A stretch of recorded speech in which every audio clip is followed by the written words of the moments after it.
Okay, good evening, everybody. Namaste, namaskaram, and good evening to all of our viewers in Israel, India, and Europe.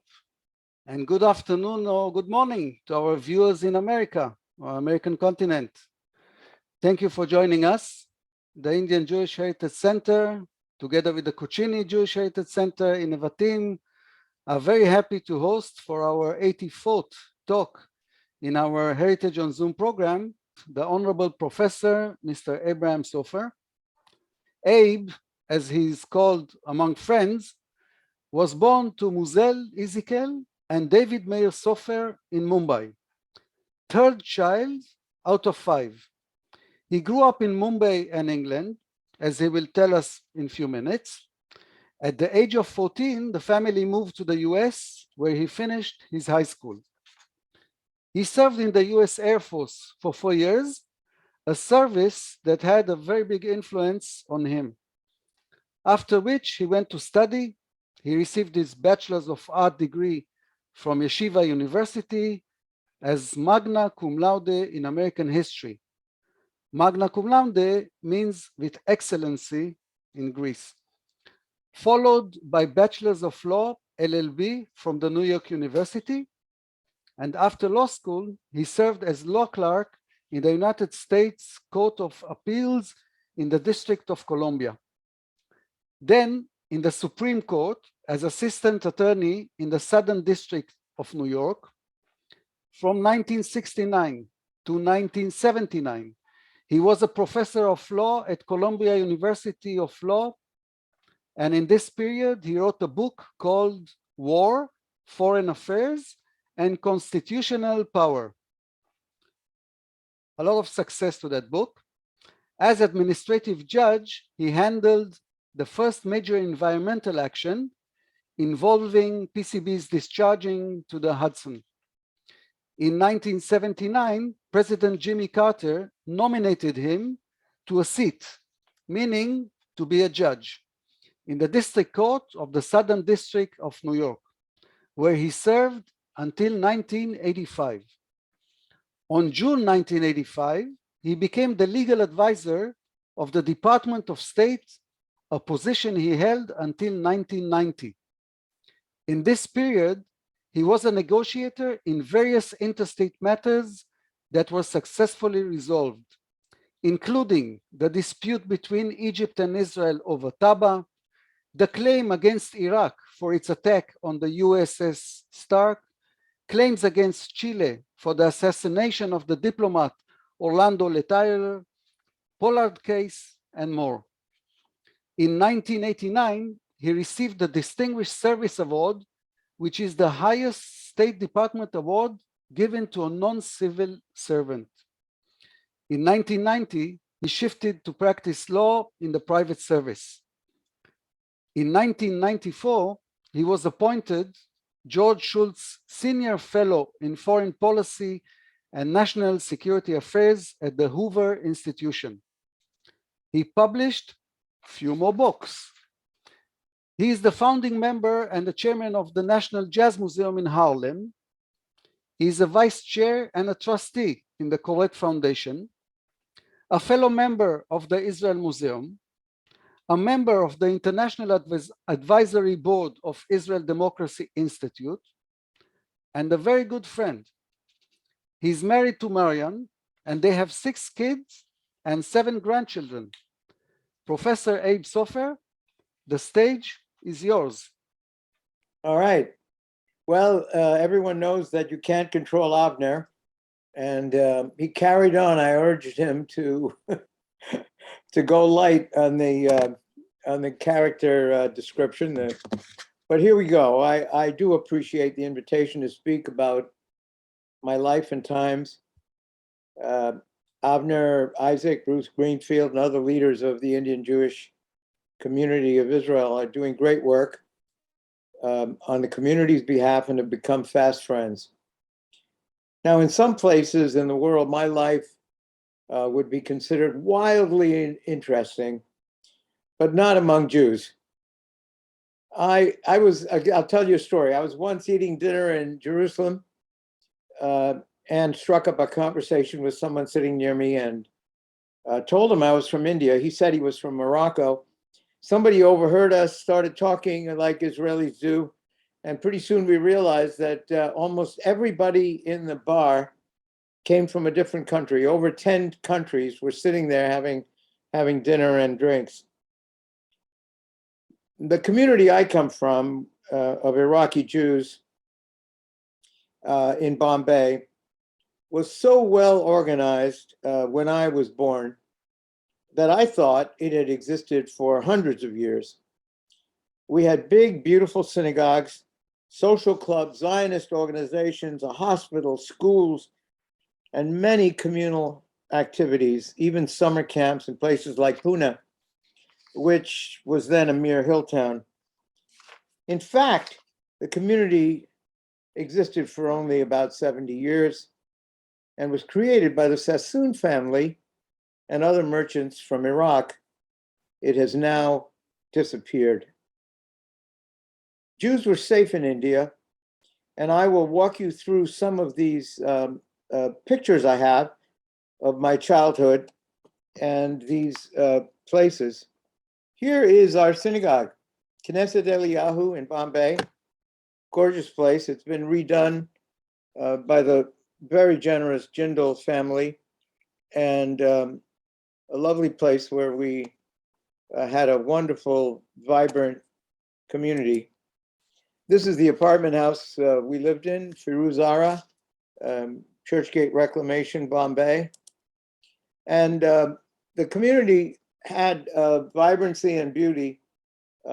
This is a picture of my parents, Moselle and David, and their relatives at their wedding in Calcutta, where my father's family was still living.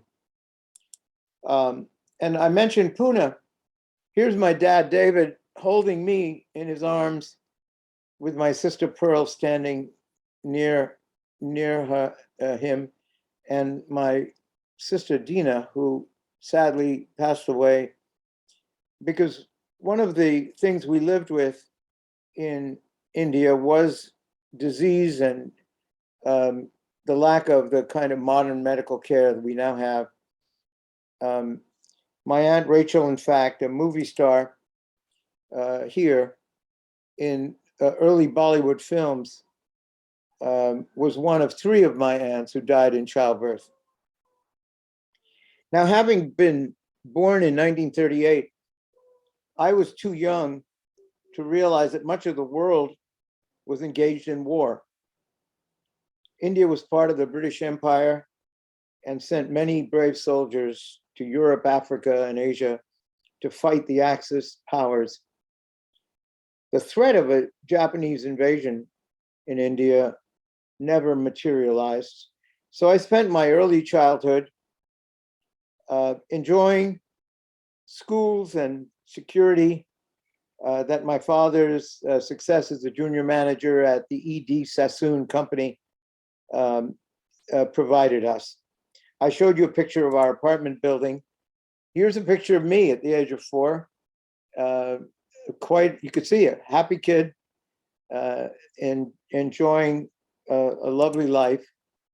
And what a vibrant community we had. You see, this is a picture of my class at the Hill Grange School, which I found in Shaul Sapir's wonderful book on Bombay. You'll see that I'm standing in the second row. I don't know if my cursor will show you. In the second row, right at the end here, near a plant.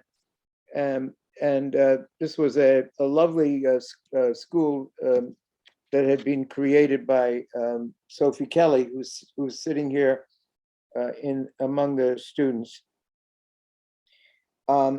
It was a vibrant Jewish community. This, for example, is also from Shaul's book, a picture of the Habonim group in Baikala, Bombay.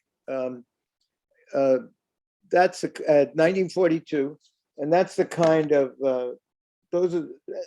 there was so much energy and involvement in these wonderful Jewish activities. My father, I wanted to say, was born in Rangoon.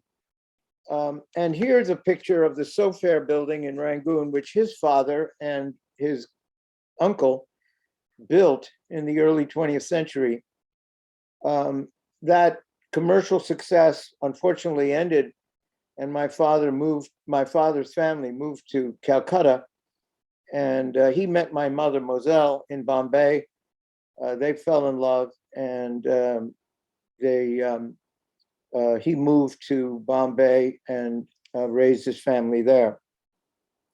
As soon as the war ended, my father set off on his own.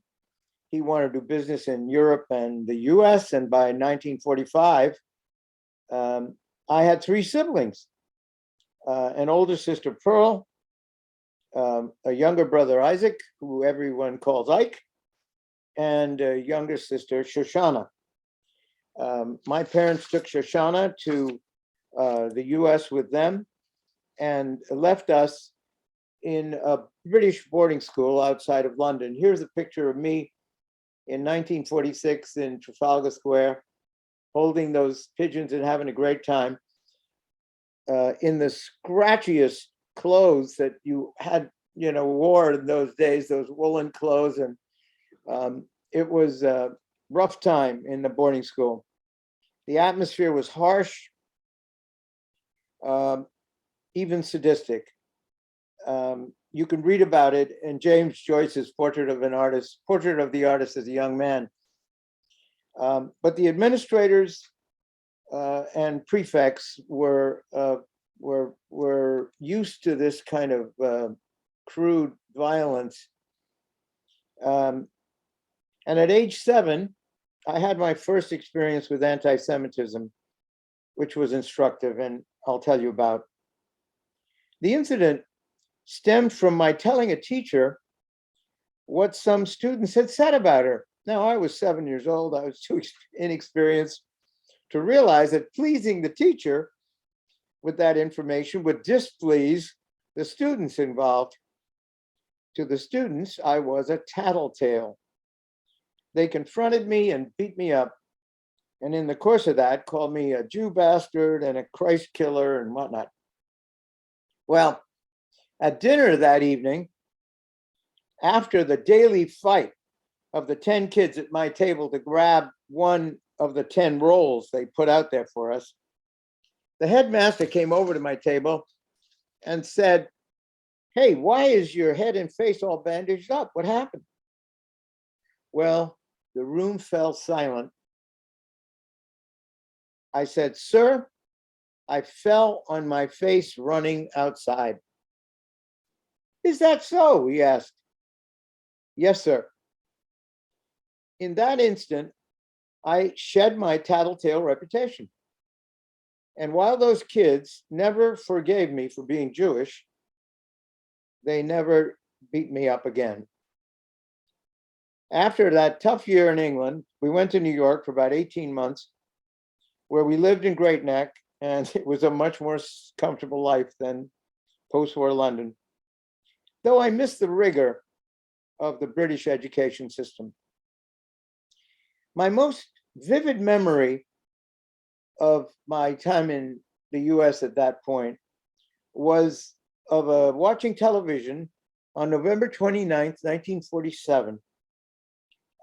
Thousands of Israel supporters were gathered at a rally as the UN General Assembly voted to accept the creation of Israel.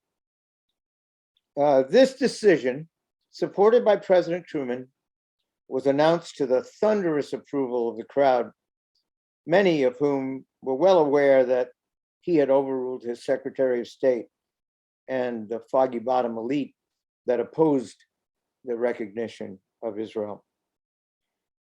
My parents decided to immigrate to the US, but my father had business to wrap up in India. So we went back to Bombay for 4 years, from 1948 to 1952. I went to boarding schools for the first 2 years, and then to the Cathedral School in Bombay, which was as challenging an academic environment as I have ever experienced. By then, India had gained independence, but cathedrals was still very British, with a mix of boys from many countries and religions. I was the school's best debater. Here's my family in Bombay in that period. Um, as you can see, it was a lovely time, and we still had the same apartment that I had been brought up in before we left for the United States. Um, and here is the cathedral school, which I attended. And this is the proof positive of my having been the best junior debater at the cathedral school in 1951, and very proud of that. And then I'll go back to the Air Force later on.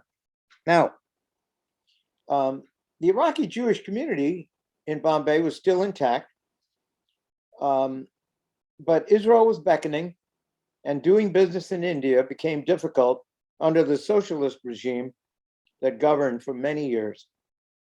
My fondest memories were of my family, as I showed you, of kite fighting, singing. I won the All India Western Singing Competition put on by MGM in connection with the Gene Kelly Festival. And I actually performed at Kawaji Jahangir Hall and sang with some other young Bombay musicians. After the concert, an elegant man walked up to my father and me and said, "You must send that boy to Italy to be trained." And my father nodded emphatically, said, "Yes, yes, yes." And as the man walked away, I was very excited and turned to my father and said, "Are you really going to send me to Italy to be trained?" He said, "Don't be silly. You are staying with us," which was a change. And I did appreciate the fact that he was not going to send me away to boarding school. Actually, he did send me away to boarding school again. But I wonder now, and I've always wondered, what my life would have been like if I had trained for a career in music. We left India in 1952, spent a few months in London, heard some great musicals, incidentally, and then went to the Halsey Junior High School in Queens and to a Jewish boarding school in Stamford, Connecticut. Other than singing at every opportunity and playing sports, I got through high school because I tested well. I was a lousy student and I knew it. My solution was to join the US Air Force in 1956, hoping to grow up there instead of going to college and doing poorly. Thankfully, I served during the Eisenhower administrations, and he knew how to keep us out of war. Within a year, I knew that I wanted to go to college and started taking courses. And by 1959, when I was discharged, I had completed almost a year of college. How I ended up going to yeshiva college is interesting. During my Air Force service, I began studying religions. I eventually realized that I knew less about Judaism than about Christianity, Islam, and even Taoism.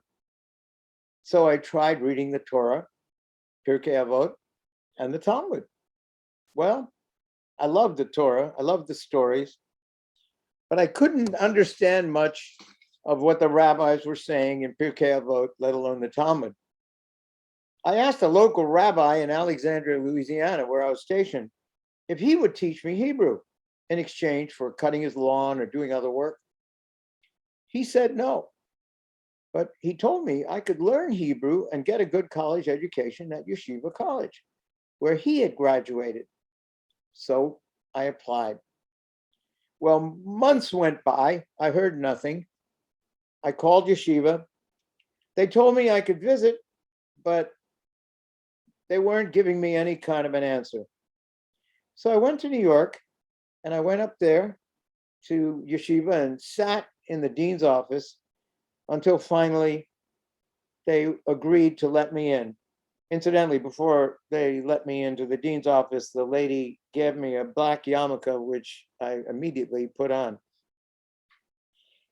I went in there and met Rabbi Besdin and the head of the Jewish Studies program, and Rabbi Mirsky, who taught literature. Now, both these kind men of blessed memory could not understand why I wanted to attend an Orthodox institution. I did not pretend to suddenly have seen the light. I simply told them I could not understand Pirkei Avot in English, and that I wanted to learn how to study Jewish law. That changed the atmosphere. They asked for an example of what had stumped me. I gave them an example from Pirkei Avot, and they started reaching for books around them on the shelves, and pretty soon we were engaged in a shiur. Then, after they explained how to read that section of Pirkei Avot, they made me promise always to wear a yarmulke and not to in any way try to convince the other kids in my class at yeshiva to be like me.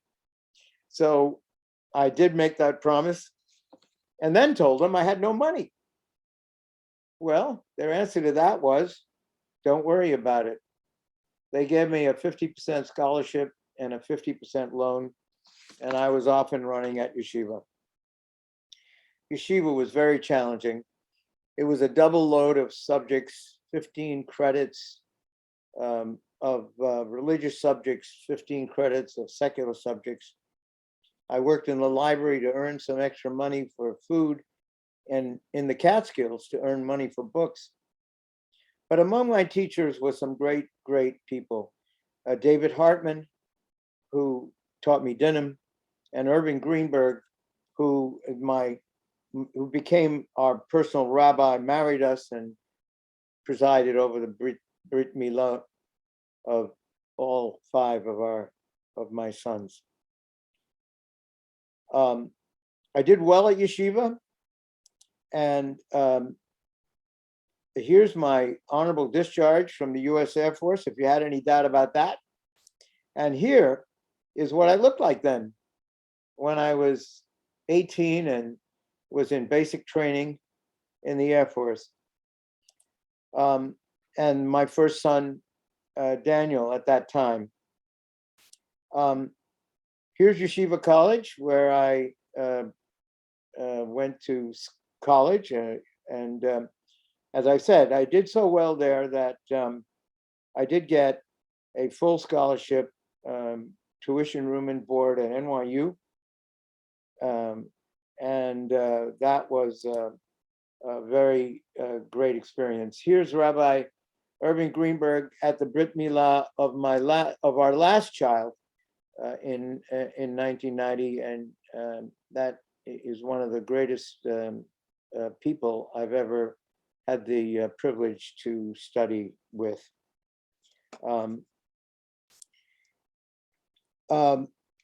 This is a picture that I eventually get to, but I want to tell you how I got to the Columbia Law School. At NYU, with the help of a editor, student a year ahead of me named Irene Merker, who sadly passed away too young, I wrote an article that got quite a bit of attention and won me the position of editor-in-chief of the Law Review. I was outstanding graduate of my class, and all of that turned into two great clerkships with Judge Wright and Justice Brennan, with whom I had wonderful relations, and those 2 years were very, very interesting, as you might imagine. I then worked for Robert Morgenthau in the U.S. Attorney's Office in New York, learned to try cases and appeals, met some of the best lawyers in America, and conducted an investigation of the U.S. Citizens and companies who used foreign banks to violate U.S. law. After 2 years, I joined the Columbia Law School faculty. And in addition to writing the book that Avner mentioned, I continued singing, as you can see. This group of students, in addition to Rick Scheuer, who my brother-in-law became my brother-in-law when I had the good fortune of marrying Marion, asked me. They heard that I had sung in the Air Force in Tops and Blue, and tried me out. And This Is Us, I think, singing Still of the Night. And they called this group So Fair and the Not So Fair, which went over really well at the law school. Well, during my 7th year of teaching at Columbia, I was asked to be the hearing officer in a major environmental case involving General Electric's discharge of PCBs into the Hudson River. That went very well, and ultimately, after writing an opinion and hearing the case, I settled the case, even though it involved 17 environmental organizations and was very complicated. This led to my being recommended to Senator Moynihan for appointment to the district court, and he nominated me, and I became a district judge in 1979. This is a picture that my father-in-law, Dick, the most wonderful, certainly Dick and Jonah, two of the most wonderful people I ever met. Dick arranged this photograph for me when I was still sitting as a district judge. Now, this is undoubtedly the most interesting case that I had when I was in the district court. It was a litigation brought by Arik Sharon against Time magazine. He was a huge personality, and the lawyers handling the litigation were talented and determined. Time had published a story that said that the Kahan Commission had found in its secret Appendix B of its report on the massacre of Palestinians in the Sabra and Shatila refugee camps in Lebanon, that Sharon had given a green light to the Lebanese Christians to revenge the assassination of Bashir Gemayel. This was a libel, not just of Sharon, but also of Chief Justice Yitzhak Kahan and of the other two commission members, Justice Aharon Barak and Major General Yonah Efrat. Since their published report expressly determined that while Sharon had not exercised sufficient care to prevent the massacre, he had not approved it or allowed it. Sharon's testimony was riveting. He did not claim to be a man of peace. Rather, he said, "I am a warrior who strongly supported killing terrorists." And he told of how he had led the effort to stop terrorism in Israel, and how he turned the 73 war in Israel's favor by leading his troops from an armored personnel carrier that had Arik painted on its sides in Hebrew. Warriors, he said, don't kill women and children. The jury believed him. Time also had done a poor job of diligence. The reporter on whom Time relied in publishing the story at issue admitted that at the time he hated Sharon. He also had a high source, no doubt about that. He did have a high source in the Israeli government who claimed to know what was in the Kahan Commission reports, Appendix B. But that source also appears to have hated Sharon. And while both sides agreed to seek the Israeli government's permission to have someone examine Appendix B to see if it included what Time had alleged. Now, realizing that Time's story implicitly charged the Kahan Commission with hiding the true facts related to Sharon's responsibility, the government agreed to the examination. Time must have believed to the end that Sharon was bluffing. He had seen the appendix, and he still supported allowing an agreed individual to conduct an examination. Well, he was not bluffing. The appendix contained nothing but a list of people whose identities the commission wanted to keep confidential. I made sure the jury applied the law, US constitutional law. I divided the verdict with the parties' approval, and the jury found both that the Time statement was libelous and that it was untrue. The jury also found, though, that the libel was stated without actual malice, which is required by US law when a publication is about a public figure. This meant that Time won the case, though as far as Sharon was concerned, he won the war, since his libel claim was vindicated. Now, many years later, I've never really told anyone this story. When I had left the State Department, Sharon invited me to visit him on his farm, as he called it, in the Negev. I knew that after the US decision in his case, he had brought an action against Time in Israel, where the law does not require proof of actual malice. Time had settled that case, and I asked him, how much money were you paid?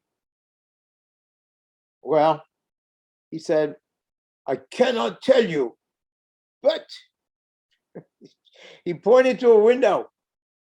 Do you see that flock of sheep? That is what I received. Well, it was a large flock of sheep. Now, my time as a federal judge ended when I heard through the same Leonard Garment who had recommended me for a district courtship judgeship that Secretary of State George P. Shultz was looking for a general counsel, and was I interested in the job? I had read Shultz's speech at the Park Avenue Synagogue in New York, calling for the prevention of terrorist attacks. We should not wait to be attacked, he said. We should act preemptively against terrorists who we know are planning to attack us. I admired that reasoning and agreed to meet him. He had read my book on the war powers, and after a long interview, offered me the job. I immediately accepted.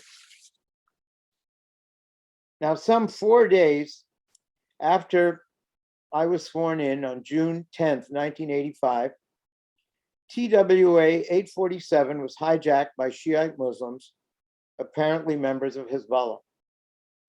They murdered US Navy diver Robert Stetham. Then came the seizure of the Achille Lauro on October 7th, 1985. The PLF hijackers murdered Leon Klinghoffer, a wheelchair-bound Jewish man of 69, and threw him into the Mediterranean. Then came the attacks on Americans at the Rome and Vienna airports by the Abu Nidal organization, killing 19, wounding around 140 people. The terrorists were found to have passports earlier seized by the government of Libya. I wrote a piece in Foreign Affairs arguing that international law had limitations that favored terrorism. And we worked in the Reagan administration to change that. One of the things I did was represent the US at a conference in England to celebrate Magna Carta, where the issue of terrorism was dealt with. And I had the honor of meeting and talking to Prime Minister Thatcher and working, of course, with Judge Webster on that issue.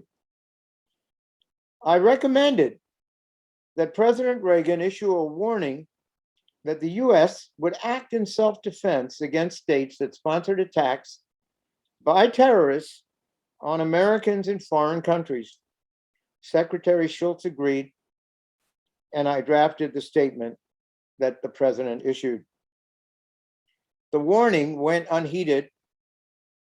On April 5th, 1986, terrorists sponsored by Libya bombed the La Belle discotheque in East Berlin, killing 3 and injuring 229. 2 of the dead and 79 of the injured were American soldiers. The US attacked Libya, and the US has since then routinely acted against terrorists and states on the ground stated in Reagan's warning. In fact, the departure from that practice, I believe, led to the 9/11 attacks. Since then, we have adhered much more closely to those standards. Now, another area in which I was particularly active as legal advisor was US-Soviet relations. I resolved several disputes, thereby helping to create the atmosphere Reagan and Schultz needed to reach arms control deals and improved relations. We worked hard to save those who wanted to leave, including the refuseniks. Sharansky and other heroic opponents of Soviet oppression were released in carefully negotiated deals. Ultimately, arrangements were made that enabled about 1 million Jews to leave the Soviet Union. Perhaps the most important thing I have ever done was to write the opinion that required several 100,000 Jews to go to Israel, the country that had invited them to immigrate. The talent and drive of those Jews have contributed significantly to Israel's success in many fields. I also worked on several Israel-related issues. The first was the Pollard investigation, which led to his prosecution for espionage. As you may have seen recently on Israel television, the Israeli team with which I engaged failed to act as they had agreed, and therefore deprived the Israelis involved with Pollard of the immunity to which they would have been entitled. Pollard's punishment was too severe, but he brought that disaster upon himself by deciding to advance the idea that he should not be regarded as a spy because Israel was a US ally. He pled guilty and then tried to withdraw his plea on that theory, alienating the sentencing judge. Both Schultz and I believed he was guilty, but that he was entitled to Rahmanis after serving so many years in prison. He should have immigrated to Israel as a young man instead of violating his oath to protect and defend the Constitution and laws of the United States. 2 other Israel-related issues had more satisfying conclusions. I led the talks between Israel and Egypt that settled the last piece of the border between the 2 countries as agreed in the Treaty of Peace. The area involved at Taba was only 7 acres, but it took about 4 years of work to complete the negotiation.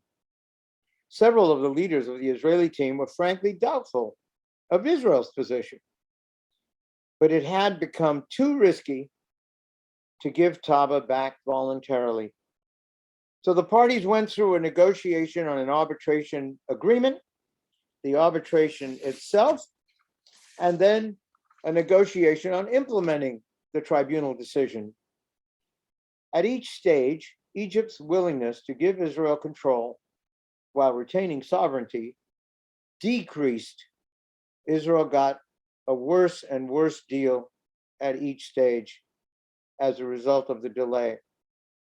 Nonetheless, the problem was resolved. Egypt sent back its ambassador, and considerable progress became possible, at least on security issues.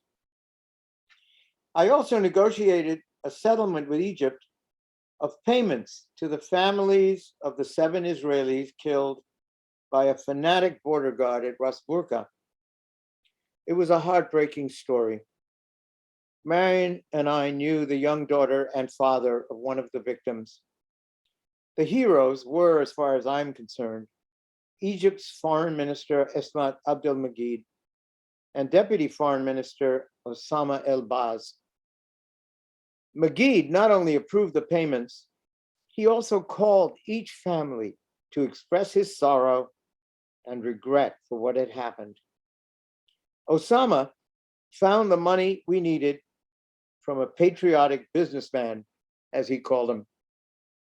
The lunatic Iranian regime issued a postal stamp in honor of the murderer,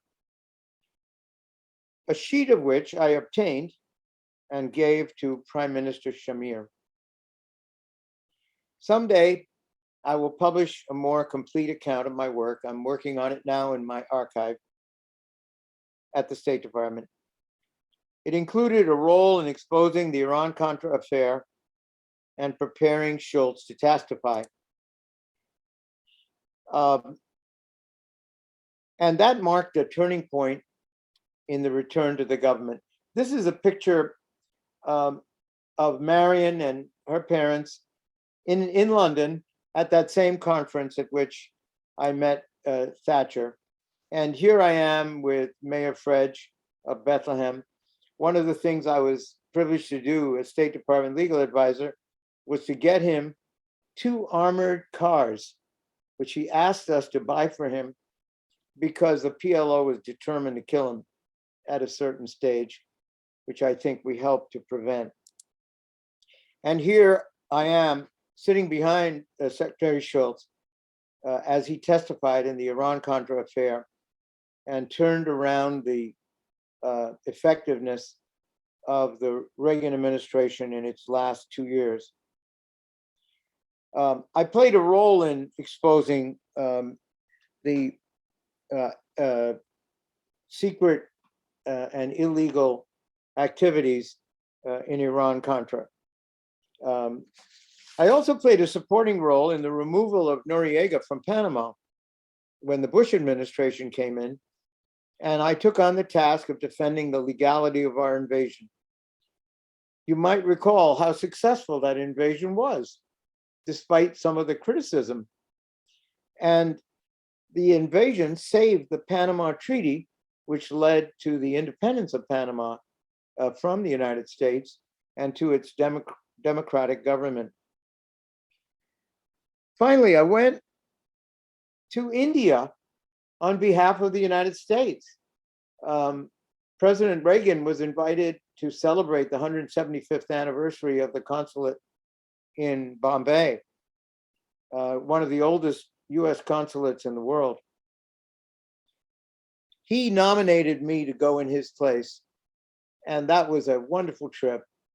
I went to my old schools, I met many people, spoke at the synagogue, and altogether had a wonderful time remembering my childhood in Bombay. Altogether, I am grateful to my country for enabling Iraqi Jewish immigrant from India to serve as an airman in the Air Force, a law clerk in the highest court of America, a prosecutor, a judge, and the country's chief international lawyer.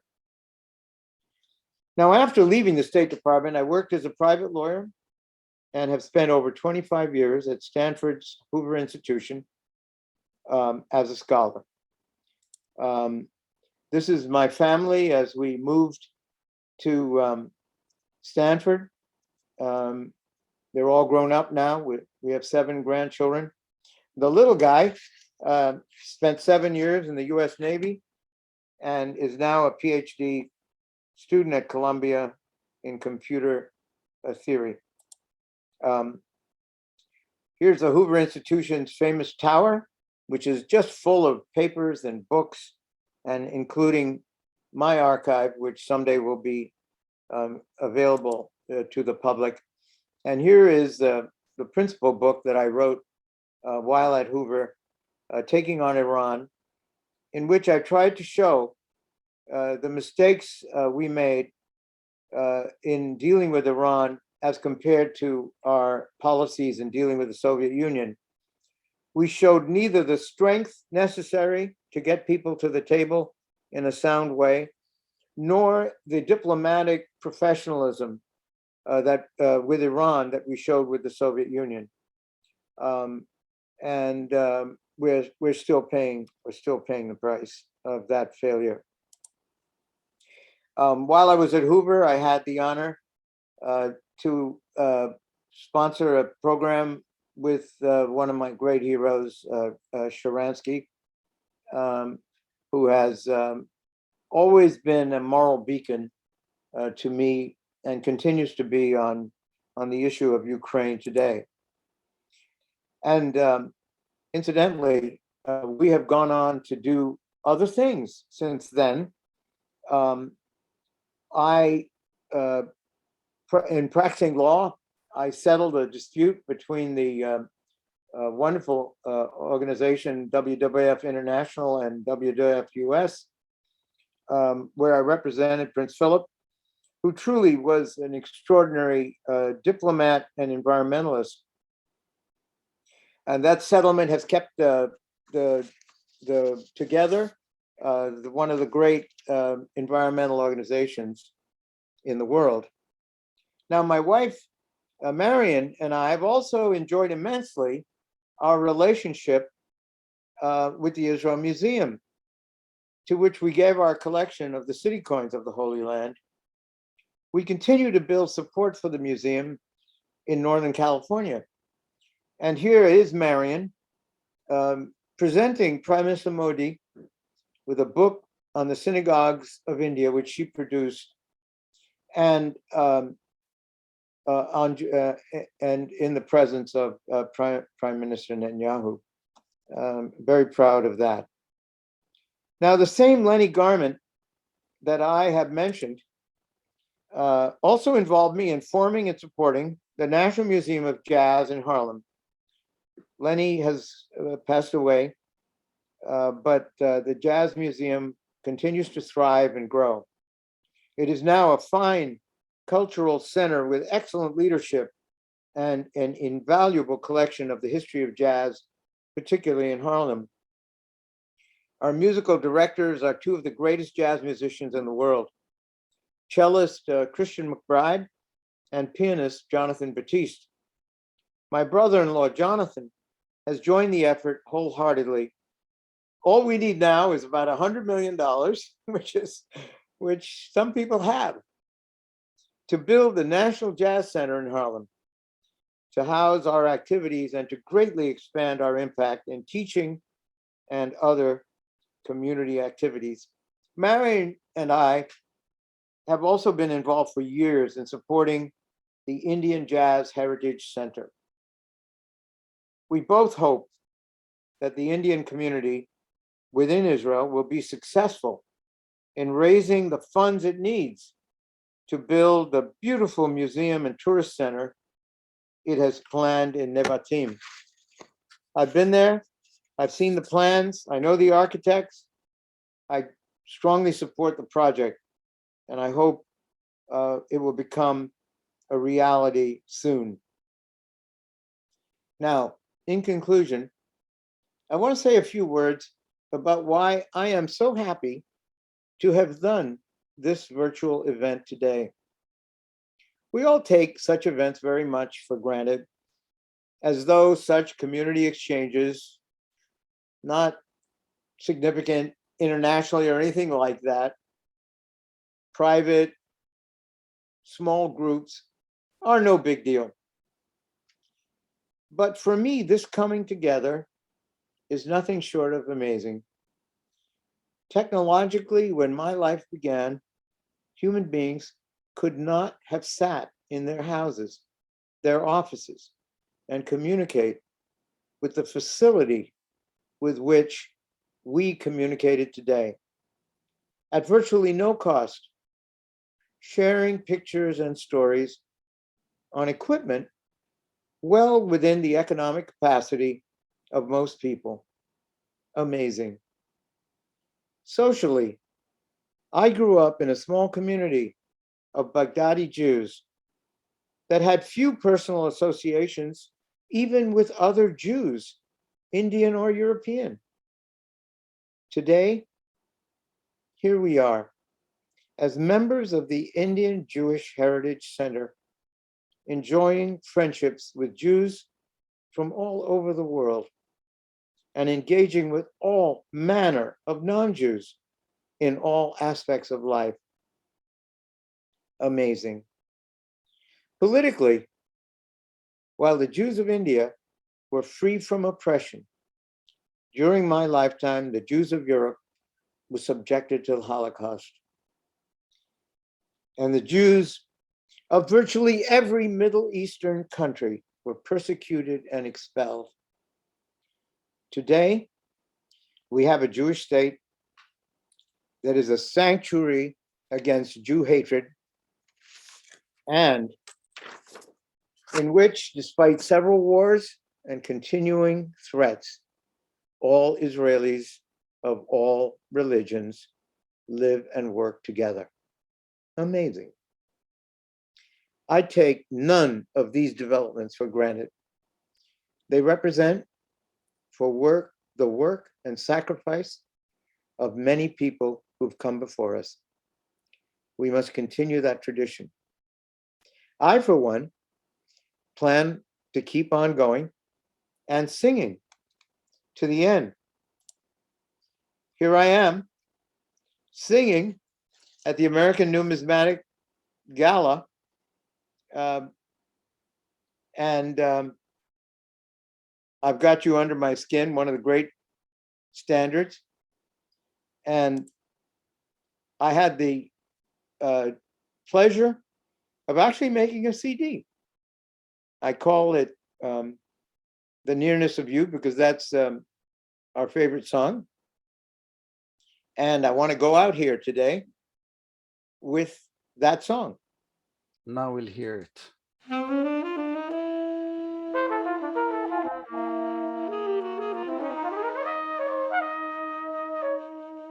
Now can you hear? Nice.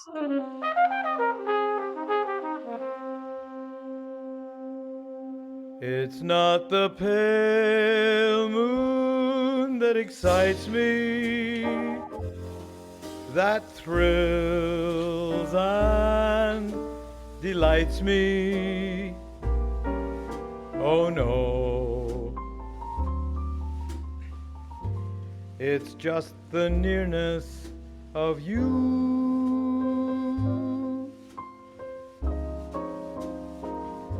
It isn't your sweet conversation that brings this sensation. Oh no, it's just the nearness of you. When you're in my arms and I feel you so close to me, all my wildest dreams come true.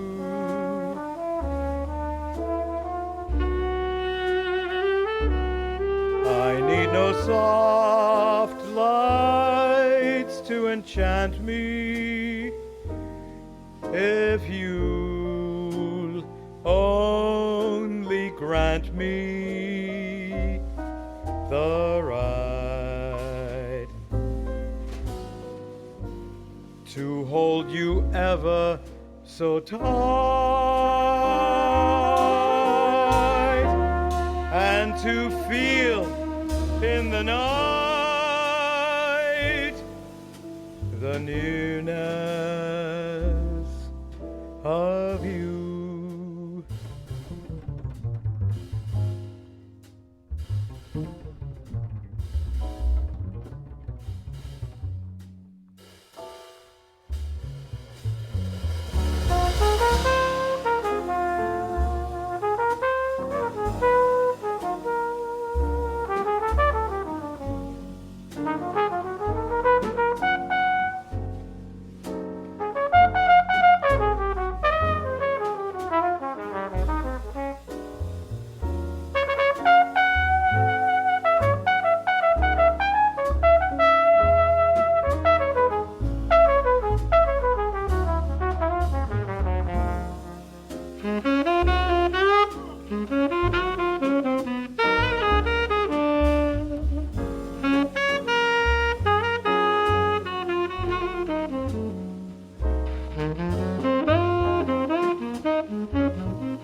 I feel you so close to me.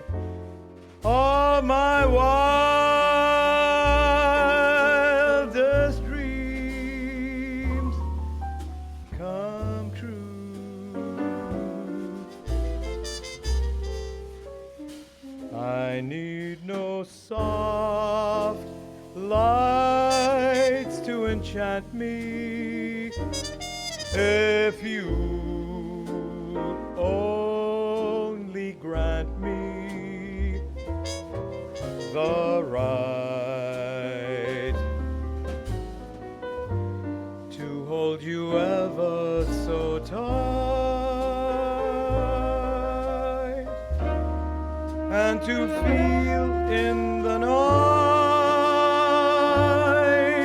the nearness of you.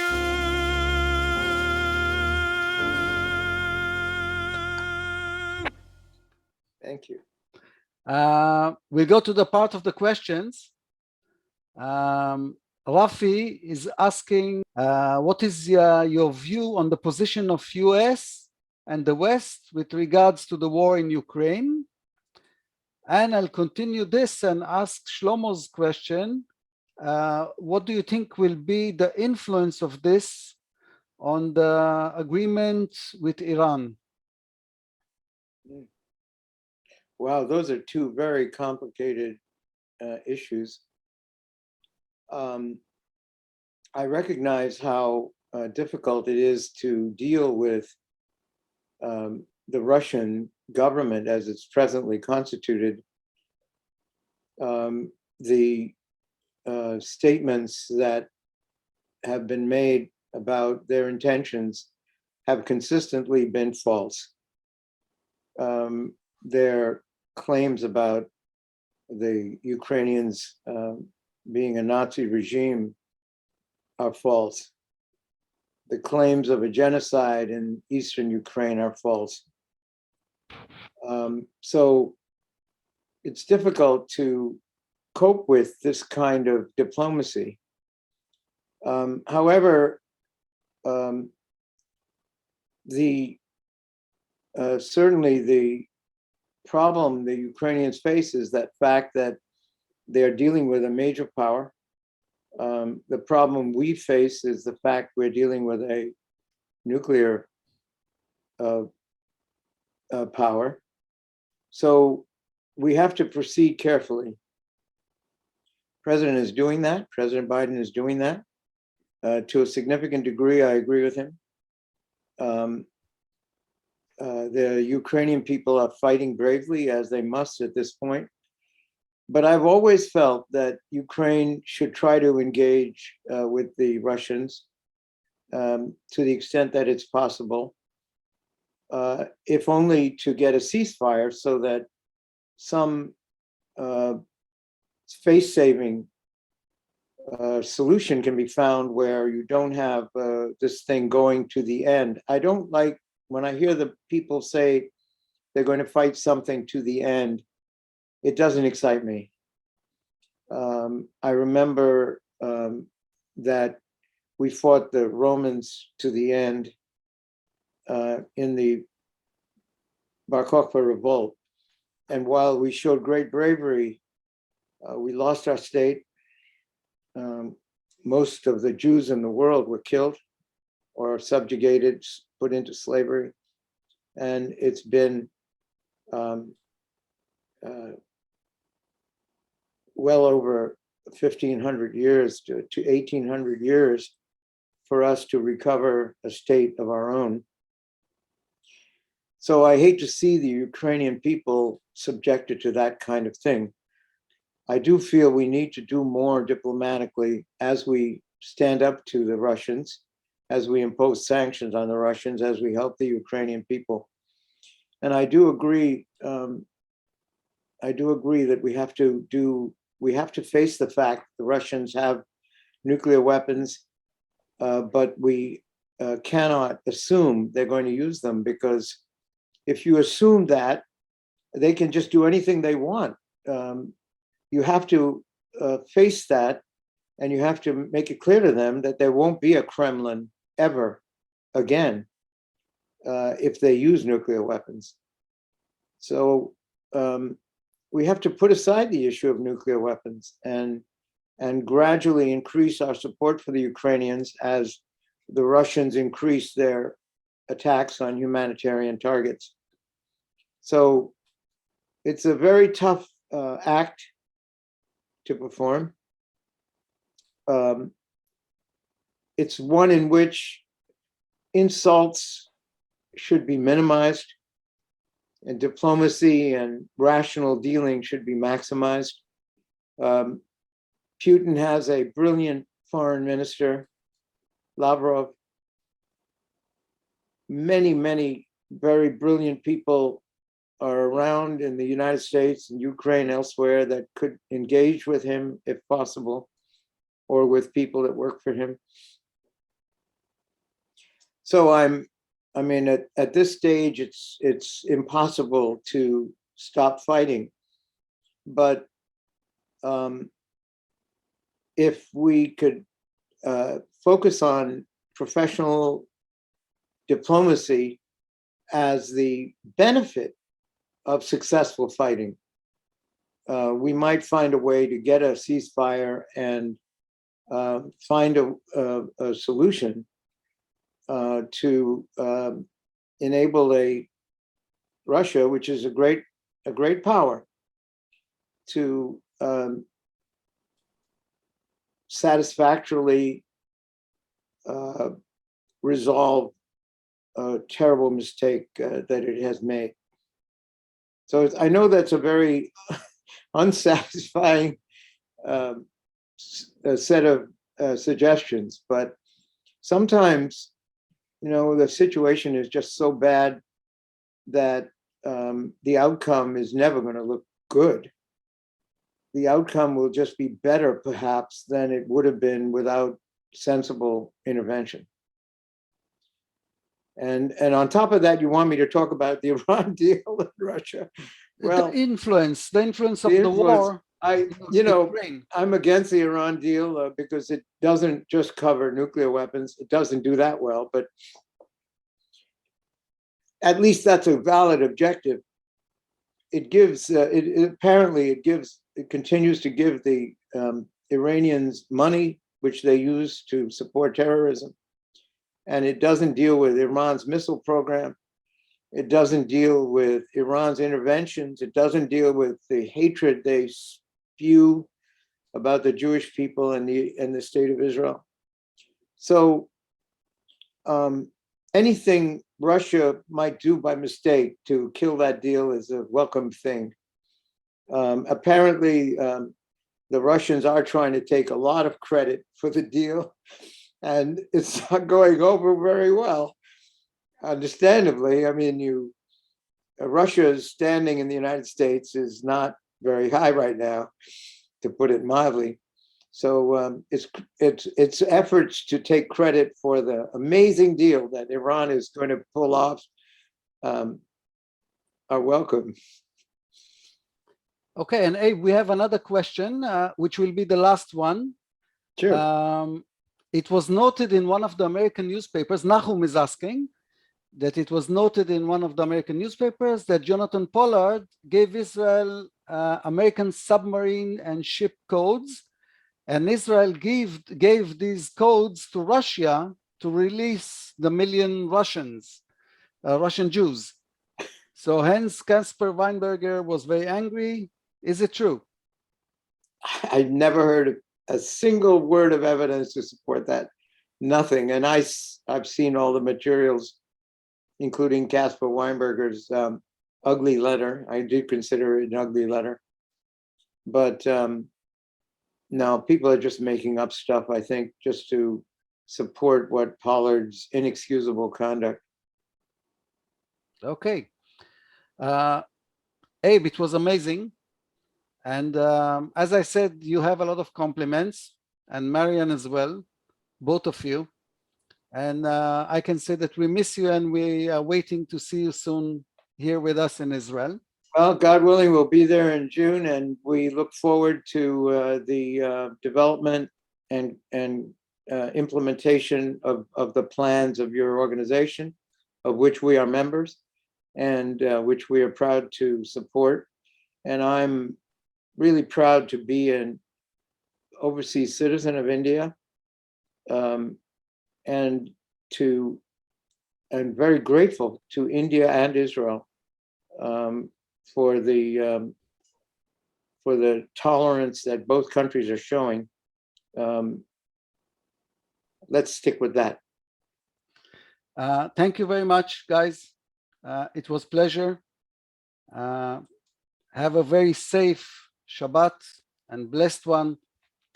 Stay good and happy. Namaste. Bye-bye, everybody. Shabbat Shalom.